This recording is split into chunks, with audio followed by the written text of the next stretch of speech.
안녕하세요. 커피의 신 기욱입니다. 반갑습니다. 오늘은 커피 먹어보는 거에 대해서 얘기하려고 하는데, 많은 커피숍을 하시는 분들이 제일 걱정을 하는 게, 난 커피 먹을 줄 몰라, 커피 맛을 어떻게 하면 잘 볼 수 있을까, 그리고 어떻게 하면 우리 가게에 커피가 잘 팔릴 수 있을까 하는 얘기들을 많이 하게 됩니다. 커피를 맛보는 방법은 굉장히 여러 가지가 있는데, 대체로 인터넷을 보면 커핑이라 그래서 숟가락을 하나 들고 후루룩 마셔가면서 커피를 맛보는 게 있습니다. 근데 그런 커핑 같은 경우는 실제로 쓰이는 경우가 매우 한정적입니다. 실제로 생두를 선별하고 생두를 빠르게 판명하기 위해서 쓰이는 거지, 일반적인 커피숍에서 커피를 맛보고 손님들에게 낼 커피를 만들기에는 적합하지 않습니다. 제가 그래서 추천드리는 거는, 커피숍을 하시는 분들은 무조건 커피가 손님들한테 팔리는 형태로 만들어서 먹어보는 일들을 해야 됩니다. 내가 로스팅을 하더라도 커피보다는 우리 가게에서 가장 많이 팔리는 형태, 즉 아메리카노, 라떼 등등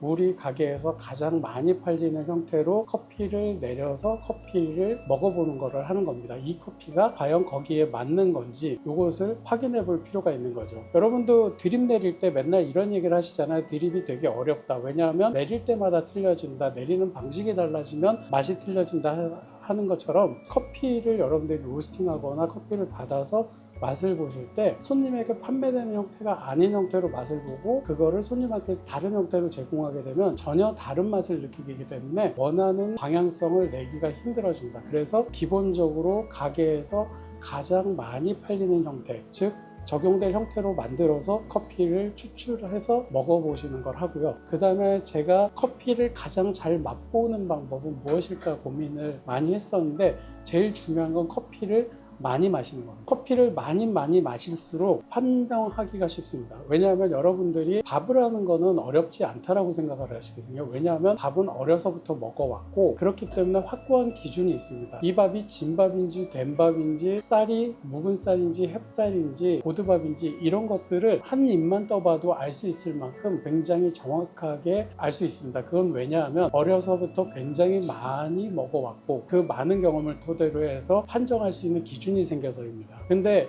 여러분들은 커피를 접하신 지 오래되지 않았기 때문에 많은 분들이 커피를 먹는 것에 두려움이 있고, 커피에 대해서 판정하는 게 굉장히 어렵다라고 생각합니다. 그래서 제가 추천드리는 거는, 커피를 최대한 많이 먹어보는 거예요. 야, 그럼 무식하게 하루에 10잔씩 먹어. 네, 하루에 10잔씩 드시는 방법이 따로 있습니다. 어떻게 하냐면, 커피를 받고서 가장 먼저 한 모금을 드십니다. 그리고 한 모금 드시고 나서 가능한 한 빠르게 판정을 해야 됩니다. 여기서 중요한 건 여러 모금을 먹지 않는 겁니다. 한 모금 딱 먹고 판정을 하는 겁니다. 그리고 판정을 할 때 굉장히 복잡하게 얘기하시면 안 됩니다. 동그라미, 세모, X, 이 세 가지로 괜찮다, 글쎄, 별로야, 이렇게 판정을 하셔야 됩니다. 왜냐하면 대부분의 소비자의 행태가 어떻게 되냐면, 커피를 마시자마자 이 집 커피 괜찮은데, 야, 이 집 커피 별로야, 이 집 커피 그냥 먹을만한데, 이런 반응을 하게 되거든요. 그래서 여러분들이 커피를 드실 때도, 우리는 이걸 상업적으로 팔 목적이기 때문에 드실 때 제일 먼저 할 게 먹을만해, 글쎄, 별로야, 이렇게 해서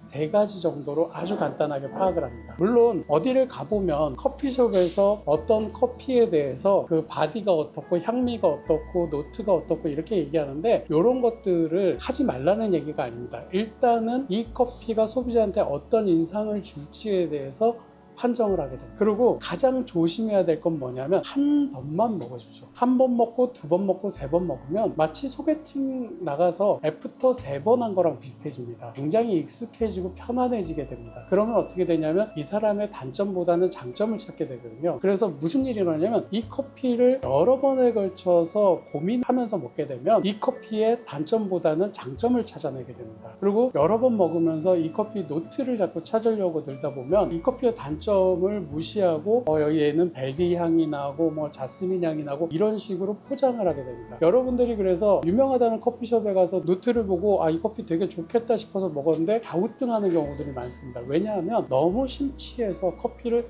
여러 번에 걸쳐서 먹어보면서 좋은 점만 찾아내려다 보니까 아주 미약한 좋은 점을 찾아내고 제일 큰 단점을 놓쳐버리는 경향이 생깁니다. 그래서 여러분은 커피를 평가할 때, 그 상업적인 커피를 냉정하게 평가할 때는 단 한 모금에 먹을 만하다, 글쎄 나쁘다, 이렇게 세 가지 패턴으로만 평가하고요. 그 다음에 하실 일은 한 모금 드시고 충분히 내려놓습니다. 아이스 커피라면 충분히 얼음이 녹아서 묽어졌을 때까지, 따뜻한 커피라면 식어서 미지근해질 때까지 기다립니다. 그 다음에 그때 한 모금 먹습니다. 이건 왜냐하면 여러분 커피숍에서 커피를 사서 드시는 분이나 테이크아웃에서 사무실 가서 드시는 경우에 물 대신 드시는 경우도 많아서 충분히 오래 놔뒀다가 드시는 경우가 많습니다. 근데 커피라는 건 단점은 뜨거울 때나 차가울 때는 잘 못 느낄 수가 있습니다. 근데 이게 충분히 식어서 혀가 반응할 때쯤에 먹어보면 단점들이 명확하게 드러나게 됩니다. 그래서 처음에 한 모금 말고 충분히 식고 나서 한 모금 드십니다. 그래서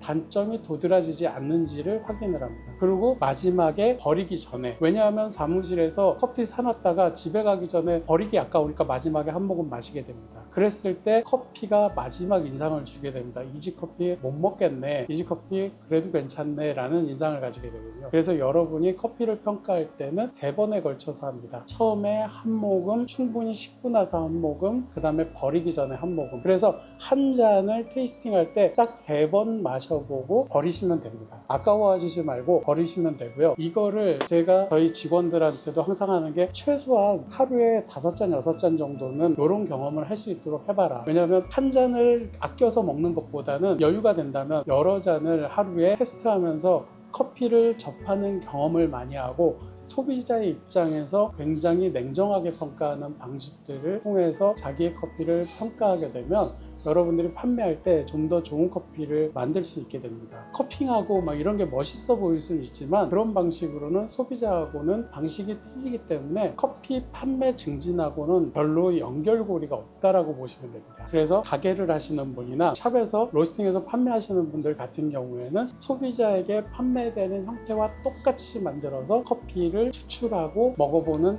훈련을 하고, 하루에 최대한 많이 먹어보고, 많이라는 게 양을 많이가 아니라 먹어보는 경험의 횟수를 많이 하도록 하는 게 가장 중요한 커피를 맛있게 만드는 방법 중에 하나가 됩니다. 요거를 잘 염두에 두시고 판매하는 커피들을 다시 한번 점검해 보시는 일들을 해보셨으면 좋겠습니다.